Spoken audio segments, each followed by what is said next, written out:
jalan. Mungkin Nggak ada lagi jalan lain.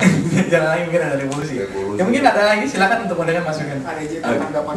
Oke, barangkali kalau tadi Pak Samsul, nama saya Jarod, saya dari Gerakan Revolusi Nasional.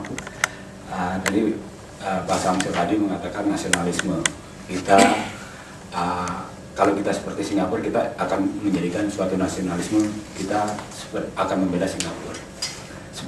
Sebetulnya barangkali kalau kita melihat sejarah bangsa kita, harusnya kita bangga. Karena bangsa kita, nenek moyang kita, itu adalah, mereka adalah seorang patriot.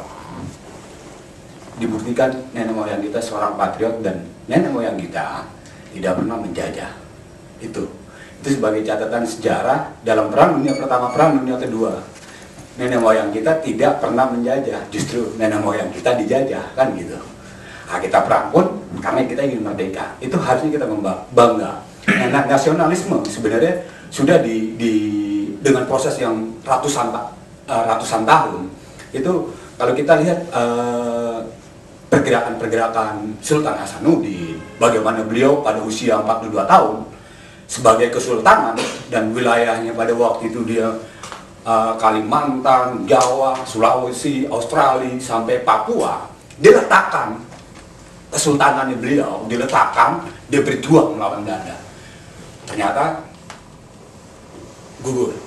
Dilanjutkan lagi pada tahun 18, dilanjutkan oleh Pangeran Diponegoro, gugur lagi, dan akhirnya banyak sekali, dan akhirnya proses pendewasaan dari tahun abad 20 masuklah 08, adanya pergerakan buruh, lantas ada yang namanya 28 Sumpah Pemuda. Itu sebetulnya kan snowball dari cikal bakal Sultan Hasanuddin pada abad 17, Diponegoro. Itu mereka memberikan wasiat-wasiat, dan akhirnya di dalam Sumpah Pemuda itu akhirnya mengevaluasi kenapa Diponegoro kalah, Pangeran Diponegoro, Sultan Hasanuddin kalah, Cut Nyadin kalah, Pattimura kalah, karena mereka sendiri-sendiri. Seperti saat ini, kita gerakan-gerakan banyak, pemuda-pemuda sendiri-sendiri, ya kan, sendiri, oh ini sendiri, mengklaim mereka yang paling hebat. Kita belum ada satu persatuan.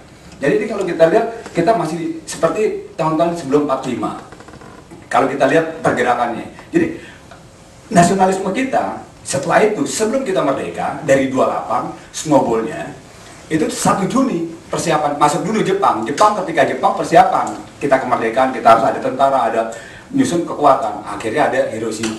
Nah, tapi kita sudah ada yang namanya 1 Juni, yaitu dasar falsafah negara. Ketika kita merdeka nanti, apa dasar falsafah negara kita? Yaitu Pancasila. 1, ketuhanan yang Maha Esa. 2, kemanusiaan yang adil dan beradab. 3, persatuan Indonesia. 4, rakyat yang dipimpin oleh. 5, keadilan sosial bagi seluruh rakyat Indonesia, yang oleh Bung Karno diperas lagi menjadi yang namanya Trisakti, agar rakyat mudah menganalisa apa berdaulat di bidang politik, berdikari di bidang ekonomi, berkepribadian di bidang budaya. Itulah esensi ketika kita katakan kita merdeka. Syaratnya 3, apakah kita berdaulat di bidang politik, apakah kita berdikari di bidang ekonomi, yang tadi teknis mengenai produksi Nexian, mengenai mobil, itu teknis di bidang berdikari. Zaman Bung Karno kita sudah ada mobil berdikari. Tapi kenapa ketika zaman Soeharto? Karena memang tidak berdaulat di bidang politik, memang tidak boleh. Bisa kita hebat-hebat orang Indonesia, karena memang pakemnya nggak boleh berdikari, di bidang ekonomi. Karena di sini sumber bahan baku, sumber bahan pangan semua ada.